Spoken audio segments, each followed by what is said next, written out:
Aloha, and welcome back to Hawaii Travel Made Easy. I'm Marcie, your go-to Hawaii travel buddy. If you're new here, I've been to Hawaii more than 40 times. Yes, really. And I've helped countless families, couples, and first-timers plan unforgettable trips to the islands. Today, we're talking about something that can be so much fun, but also a little chaotic if you're not prepared, and that's planning a group trip to Hawaii. Whether you're coordinating a big family reunion, celebrating with friends, or pulling off a multi generational family vacation or destination wedding, traveling with a group brings a whole new level of excitement and logistics. From syncing up flights and finding the perfect place to stay, to choosing activities everyone will enjoy and avoiding group meltdowns, I've got all the tips you need to make it go smoothly. Trust me, I've done it many, many times. So, if you're just staring at that group chat wondering how in the world to pull this off, don't stress. I've got you. Let's jump in. All right, let's kick things off with one of the trickiest parts of planning any group trip: coordinating travel. I'm talking dates, flights, and possibly island hopping, so let's break it all down. First up, choosing your travel dates. Honestly, this is often the biggest hurdle. Everyone's got different work schedules, school breaks, or other commitments, so trying to find one week that works for everyone can feel like solving a Rubik's Cube. My tip: use a tool like Doodle or Google Forms to poll your group. Give a few options and see which dates the majority can swing. You probably won't get 100% alignment, and that's okay. Go with what works best for most people. Also, if you have some flexibility, I highly recommend shoulder season. That's April to early June or September to early November. You'll get better prices on flights and accommodations, and the islands are a little quieter, which makes it easier to snag group reservations and excursions. Next, let's talk about flights. This is one of those book early and thank yourself later situations. Hawaii is a popular destination year-round, and airfare can fluctuate a lot. I always suggest booking flights at least 4 to 6 months in advance, especially if you're traveling during summer, spring break, or the holidays. If your group is spread out across different cities, use Google Flights to monitor prices and set alerts. It helps everyone keep an eye on the best deals without having to stalk travel sites all day. Here's another pro tip. If your group is large, like 10 or more, call the airline directly. Many offer group booking discounts or at least the ability to lock in a rate while people finalize plans. Also, try to coordinate arrival times if you can. It's not always possible, but it really helps when everyone lands within a similar window. That way, you're not stuck at the airport for hours waiting on Aunt Susan's red eye from Chicago. And what about inter-island travel? If you're planning to hop between islands, which can be amazing by the way, you'll want to book those flights ahead of time. Inter-island flights are quick, usually under an hour, but they do fill up, especially during peak times. And remember, there are no ferries between islands, with the exception of Maui to Lanai, which does have a passenger ferry. Also, keep in mind that every island has its own vibe, so if you're planning to visit more than one, give yourself at least 3 to 4 nights per island to avoid feeling rushed. Island hopping sounds exciting, and it is, but it does eat up time with check-ins, flights, and transfers, so plan accordingly. Another pro tip is if your group is flying in from multiple cities, designate one person as the flight coordinator who can help track everyone's arrivals. And again, use Google Flights or Hopper to get alerts when prices drop. It's a huge help. All right, once those flights are locked in, the next big decision is figuring out where everyone's going to stay. And with a group, that can get complicated. Are you booking a bunch of hotel rooms, looking for a giant beach house, or maybe something in between? Let's break down your options so you can find the best fit for your crew. First up, vacation rentals. If you're planning a group trip with extended family, multiple couples, or friends with kids, a vacation rental might be your best bet. Think big beach houses, condos, or multi-bedroom villas. They're perfect if you want communal spaces to hang out, cook meals together, or just let the kids run around without worrying about hotel rules. So, what are the pros? You get more space to spread out. It's usually more budget-friendly per person if you're splitting costs. And you'll have a full kitchen, which is amazing if you want to eat in occasionally and save on dining out. But what are the trade-offs? You won't have daily housekeeping, so yes, you may have to take out the trash. And depending on the location, it might be a little further from major attractions. Some great spots for vacation rentals are on Oahu. You're going to want to look at North Shore or Kailua for that quiet, laid-back vibe. On Maui, check Kihei or Napili. Both have great beaches and a more local feel. On the Big Island, Kona and Hilo are your go-tos, depending on whether you want sunshine or rainforest vibes. And on Kauai, I love Poipu for sunny days or Princeville if you're after lush tropical scenery. Now, let's talk about hotels and resorts. These are ideal if your group wants convenience and pampering. Think poolside service, on-site restaurants, spas, and maybe a cocktail delivered to your lounge chair. Yes, please. The pros? No cooking, no cleaning. Easy access to amenities, and it's great for groups that want to stay busy or totally relax without having to drive everywhere. So the cons? You'll likely pay more, especially for oceanfront rooms or suites, and it's not quite as private as having your own space. So some amazing resorts that are perfect for group travel. There's Aulani, a Disney resort and spa on Oahu. This is ideal for families with kids, but it's still fun for adults too. There's the Grand Wailea on Maui, total luxury with tons of space and activities. The Fairmont Orchid on the Big Island. It's beautiful, laid back, and perfect for multi-gen groups. And Koloa Landing on Kauai. It's known for huge villas that are great for larger groups and families. So, my pro tip, if you're going the vacation rental route, try to book at least 6 to 9 months in advance, especially if you're traveling during summer or the holidays. Large, well-located properties get scooped up fast. And one more thing, don't be afraid to mix it up. Some groups split their trip, starting with a resort stay and ending in a vacation rental, or vice versa, so they get the best of both worlds. All right, let's talk about one of the trickiest, but also most fun, parts of a group trip to Hawaii: planning activities. Now, here's the thing. Not everyone in your group is going to want to do the same thing, and that's totally okay. You might have some adventure seekers, some beach loungers, and a few folks who are just here for the food. No judgment, that's me too. So the key is building a plan that offers a little something for everyone without making everyone feel overbooked or left out. So, let's start with some crowd-pleasing group-friendly activities that tend to be a hit. Luau experience. Whether you're celebrating a special occasion or just want a memorable night out, a luau is a great way to bring everyone together. Some luaus even offer group pricing or the option to reserve a whole section, which is perfect for big parties. There's also snorkeling or boat tours. These are great for mixed age groups. Hanauma Bay on Oahu or Molokini Crater off Maui are amazing spots. You can charter a private boat or join a larger tour. Either way, it's a magical experience. There are also private island tours. Hiring a local guide for a customized day trip is a fantastic way to keep things stress-free. You'll get local insight, plus the tour is tailored to your group's pace and interests. There's also hiking for all levels. Keep it simple with accessible trails like Diamond Head on Oahu or Iao Valley on Maui. These are great options if you've got a mix of fitness levels in your group and still want those epic views. Photo shoot. Whether you're traveling with friends or family, it can be fun to capture your trip with a professional photo shoot. We always use Flightographer in Hawaii. I'll drop the link in the show notes where you can save $25 on your first Flightographer photo shoot. Now, let's talk about how to actually plan all of this without losing your mind.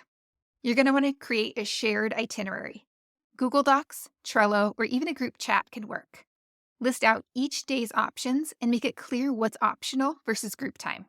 That way, people can opt in or out without any drama. I also have customizable mobile itineraries available. I'll link them in the show notes. You're going to want to build in flexibility. Maybe do one big group activity each day and then allow for smaller breakout groups or free time in the afternoons. Trust me, this keeps everyone happy and prevents decision fatigue. You can also use a group chat. This sounds obvious, but it's a game changer. Keep everyone updated on meeting times, dinner plans, or if the weather shifts and you need a backup plan. And one more thing, this is super important. You're going to want to book your group activities at least 2 to 3 months in advance. I'm not kidding. Some of the most popular tours and luau's sell out quickly, especially during holidays or summer break. If you wait too long, your group might miss out. So, whether you're ziplining through the treetops, sailing into a Hawaiian sunset, or just grabbing poke bowls and watching the waves, plan ahead but leave space for spontaneity. That's where some of the best memories are made. All right, let's talk about something really important: the biggest mistakes people make when planning a group trip to Hawaii. And trust me, I've seen all these happen and may have even made a couple myself in the early days. Planning a group trip comes with its own set of challenges, but with a little heads up, you can avoid the most common pitfalls. So let's break it down. Mistake number 1, not booking early enough. This is probably the number one mistake. Hawaii is a super popular destination, and when you're coordinating for a group, waiting too long can seriously limit your options.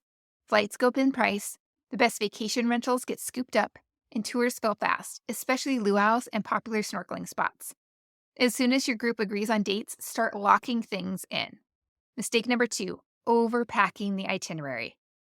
It's tempting to plan all the things. Sunrise hikes, boat tours, luau's, beach days, farmers markets, I get it.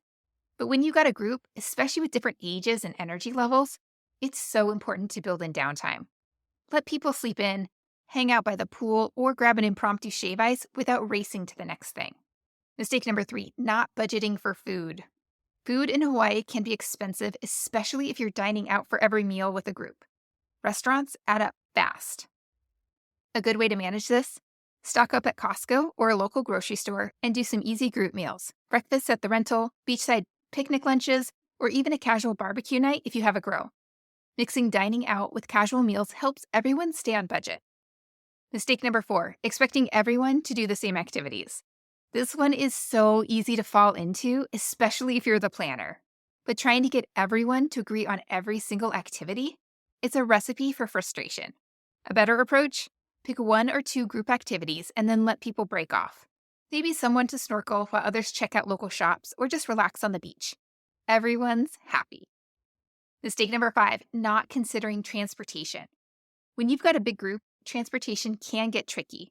Don't assume everyone will rent a car or that ride shares will always be available, especially on Maui or the Big Island where Uber's coverage is spotty. You might need to rent a van, organize carpools, or plan for shuttles for certain tours or luau's. Thinking this through in advance can save you a lot of stress once you're on island. So my pro tip is if you're traveling with kids or grandparents, plan for slower paced mornings and free afternoons. Hawaii isn't about rushing, so give your group time to settle into that aloha spirit. Remember, the whole point of this trip is to make memories together. So leave space for laughter, beach days, sunset strolls, and the little moments that will become the stories you talk about for years. All right, let's talk about one of the biggest logistic challenges when planning a group trip to Hawaii. Meals. Now, don't get me wrong, eating in Hawaii is one of the best parts of the trip. But when you're trying to feed 8, 10, or even 20 people all at once, it can get tricky. Not every restaurant is designed for big groups, and dinner time can start to feel more like event planning than vacation. So, here are a few tips to make group dining way more manageable and way more fun. Make reservations early. Popular restaurants in Hawaii, especially those with ocean views or sunset seating, book up fast, and many aren't set up for big parties unless you call ahead. Use OpenTable where you can, but for large groups, it's often best to call directly and ask about group dining options.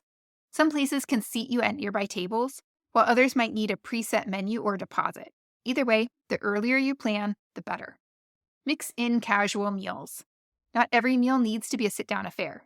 Hawaii has amazing casual food, from food trucks and farmers markets to local plate lunch spots like L&L Barbecue or Rainbow Drive-In. Grab some takeout, find a beach park, and enjoy dinner picnic style. It's affordable, low-key, and super fun, especially if you're traveling with kids or just want a break from coordinating menus. Take advantage of kitchens. If you're staying in a vacation rental or condo, make use of that kitchen. Plan a few meals at home, whether it's a simple breakfast spread, a taco night, or a grill and chill dinner with fresh local fish and pineapple. Do a Costco run or Safeway run early in the trip can save time and money later, and gives you flexibility for nights when you don't want to go anywhere. So, my pro tip, don't try to be the sole cruise director of your group's meals. Assign a few meal leads, people who can help pick restaurants, make reservations, or organize grocery lists. That way, it's not falling on one person, and it keeps things collaborative and less stressful. The goal is to enjoy your meals and each other's company. Whether it's poke bowls on the beach or a fancy dinner with a sunset view, keeping your food plans flexible and low stress will make a big difference in your overall group vibe. All right, let's talk about one of the trickiest parts of any group trip: money. Yep, it can get a little awkward if you don't plan ahead, especially when you're dealing with different budgets, spending styles, and who owes what. The good news, a little prep can make a huge difference. You're going to want to use group-friendly apps. Start by using apps like Splitwise to track shared expenses, or Venmo and Zelle to settle up quickly. Splitwise is awesome because it keeps a running total of who paid for what and who owes who, so you don't have to bust out calculators after every dinner. It's especially helpful if some people are covering rental cars, groceries, or activities for the group and want to settle up later. Set expectations early. This is a big one. Before you book anything, have an open conversation about everyone's budget comfort zone. How much is too much for accommodation? Are people okay with a few splurge meals or pricey excursions? Or is the vibe more casual? Getting everyone on the same page early prevents those uh-oh moments when someone feels pressured into spending more than they wanted to. Consider group discounts. Many hotels, tour operators, and luau's actually offer group pricing or packages. But you have to ask. Whether it's a snorkeling tour, a sunset dinner cruise, or even a private hula lesson, booking for 8 or more people can sometimes score you a better rate. It never hurts to email or call and ask, hey, do you have group rates? My pro tip, designate one person, maybe the group's planner, to handle booking the big stuff like lodging or major activities. Then collect everyone's share early so that person isn't stuck covering thousands of dollars on their credit card while waiting to be paid back. It keeps things simple and helps avoid any money drama. At the end of the day, group travel should feel fun, not financially stressful. Clear communication and a few handy tools can go a long way toward keeping the vibe light, the trip smooth, and the friendships intact. All right, let's be real. Group trips are amazing, but if just one person is stuck planning everything, it can get stressful fast. Ask me how I know. That's why assigning roles early on can make your Hawaii getaway way smoother and way more fun. So start by picking a trip leader, or better yet, co-leaders, who can keep everyone organized. This isn't about being the bossy one, it's about making sure flights get booked, accommodations are locked in, and key info gets communicated. Think of them as the group's go-to contact or default decision maker when needed. Assign roles to spread the work, and then divide up the rest. You can have someone in charge of activities and excursions, another person who's the dinner coordinator, and maybe someone to handle transportation and car rentals. And don't forget the group photographer or memory keeper. There's also usually that one person who loves spreadsheets. Make them your budget tracker. Everyone brings something to the table, and in this way, no one feels overwhelmed. You're going to want to get everyone's input, but keep it simple. You want people to feel involved, but not bogged down in decision fatigue. Use a quick poll or shared Google Doc to let people vote on their top must-dos. A group chat, like a dedicated WhatsApp thread or a Facebook group, works great for sharing updates without things getting lost in texts. My pro tip is to rotate responsibilities throughout the trip. Maybe one person picks dinner spots for the first few nights and then someone else takes over midweek. That way, no one feels like the default cruise director the entire vacation. When everyone chips in, the planning feels lighter and the trip runs smoother, and honestly, it just makes everything more fun. It's a team effort, and with the right roles in place, your Hawaii group trip can feel more like a breeze than a balancing act. All right, that's a wrap on today's episode. Planning a group trip to Hawaii might sound overwhelming at first, but when you break it down into manageable steps, it becomes so much easier and actually kind of fun. So here's a quick recap of what we covered today. Pick your dates early and get those flights booked, especially if you're coordinating with multiple households. Choose accommodations that fit your group's vibe, whether that's a beachfront resort, a big vacation rental, or a combo of both. Plan a mix of structured group activities and free time so everyone gets a vacation that feels good. Avoid those common planning mistakes like overstuffing the itinerary or not budgeting for meals, and don't forget to talk money early. And share the load. Divide up roles and meal planning, and make sure everyone gets a say without it turning into total chaos. And most importantly, enjoy the experience. Hawaii is such a magical place to share with the people you care about. With a little pre-planning, you'll be setting yourself up for an unforgettable group adventure. Whether you're celebrating a milestone birthday, a family reunion, or just grabbing some quality time with your favorite people. I'd love to hear what you're planning. Are you organizing a group trip soon? Shoot me a DM on Instagram at Hawaii Travel with Kids, or head over to my blog for even more tips, sample itineraries, and destination guides that make planning way less stressful. And hey, if this episode helped you out, it would mean the world if you'd subscribe, leave a quick review, or share it with a fellow group trip planner. Mahalo for tuning in, and I'll catch you in the next episode. Aloha.